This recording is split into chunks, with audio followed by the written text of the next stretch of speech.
नमस्कार, मैं हूं आपके साथ अनुष्का राय। आइए बढ़ते हैं आज की खास खबर की ओर। संवाद के इस एपिसोड में आज हम बात करेंगे उत्तर प्रदेश के चर्चित लोकसभा क्षेत्र फूलपुर की, जहां से बिहार के मुख्यमंत्री और इंडिया गठबंधन का ताना बाना बुनने वाले नीतीश कुमार के आगामी लोकसभा चुनाव 2024 लड़ने की चर्चा है। जी हां, जब से राष्ट्रीय पटल पर भाजपा को मात देने के लिए इंडिया गठबंधन बना है, तब से एक बात बड़े जोर शोर से उठ रही है। वो है बिहार के मुख्यमंत्री नीतीश कुमार के उत्तर प्रदेश के फूलपुर लोकसभा क्षेत्र से चुनाव लड़ने की। सियासी हल्के में रह रहकर उनकी लोकसभा चुनाव लड़ने की सूचनाएं अक्सर आती रहती हैं। खासकर जब से नीतीश ने एनडीए का साथ छोड़कर महागठबंधन का हाथ पकड़ा है, तब से यह चर्चा बीच बीच में उठती रही है। कभी उत्तर प्रदेश के फूलपुर से उनके उम्मीदवार बनने की चर्चा होती है, तो कभी नालंदा से उनके लिए जेडीयू सांसद अपनी सीट छोड़ने की पेशकश करते हैं।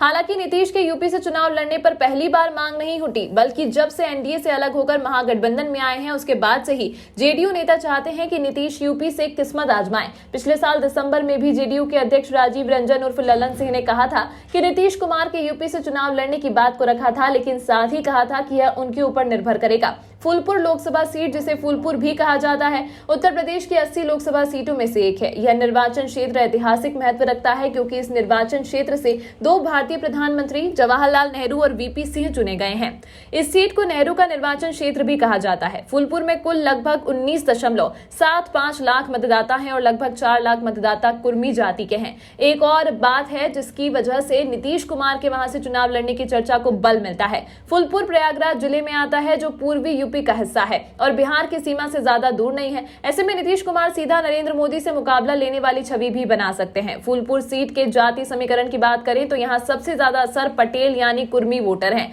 उसके बाद यादव, मुस्लिम और ब्राह्मण वोटरों की संख्या यहाँ सबसे ज्यादा है। ऐसे में नीतीश पटेलों के सहारे चुनाव लड़ने की योजना बना सकते हैं। हालांकि 2014 और 19 के लोकसभा चुनावों में बीजेपी ने इस सीट पर अपना परचम लहराया है। अगर बात नीतीश के राजनीतिक के जीवन की जाए तो जेपी आंदोलन में अहम भूमिका निभाने वाले नीतीश कुमार को पहली बार 1977 में नालंदा जिले के हरनौत सीट से चुनाव लड़ने का मौका मिला।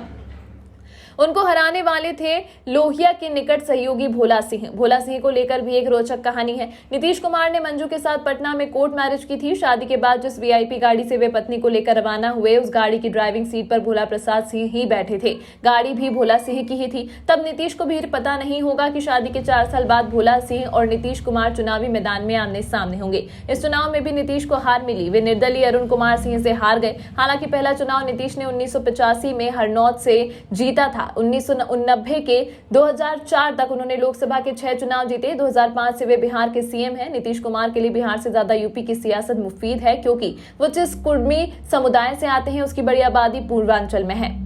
इन सब के बीच राजनीतिक विश्लेषकों का मानना है कि बीजेपी ने कुर्मी, कोयरी और अति पिछड़ी जाति के दम पर ही अपना एक छत्र राज्य कायम कर रखा है। ऐसे में नीतीश कुमार यूपी से चुनाव मैदान में उतरते हैं तो ओबीसी के यह वोटर बीजेपी से छिटककर विपक्षी खेमे के साथ आ सकते हैं, खासकर कुर्मी और कोयरी समुदाय के वोट, क्योंकि यह दोनों समाज ऐसे हैं जिनके अंदर अपनी जाति के प्रति जबरदस्त प्रेम है। कुर्मी समुदाय में नीतीश के कद का कोई दूसरा नेता नहीं है। ऐसे में नीतीश के चुनावी मैदान में उतरने से कुर्मी समुदाय के बीच अलग जोश हो सकता है। देखना है कि नीतीश तकरीबन 2 दशक के बाद चुनावी मैदान में उतरेंगे तो क्या यूपी से लड़ने का साहस जुटा पाएंगे। ऐसे और भी विश्लेषण देखने के लिए जुड़े रहिए अपने इसी चैनल लोक पंचायत पर। अच्छा लगे तो अपने दोस्तों परिचितों में शेयर करें, कमेंट करके अपनी राय दें और हाँ, चैनल को सब्सक्राइब नहीं किया है तो अभी सब्सक्राइब कर बेल आइकन जरूर दबा दें, ताकि आपको हमारे नए वीडियो का नोटिफिकेशन मिलता रहे।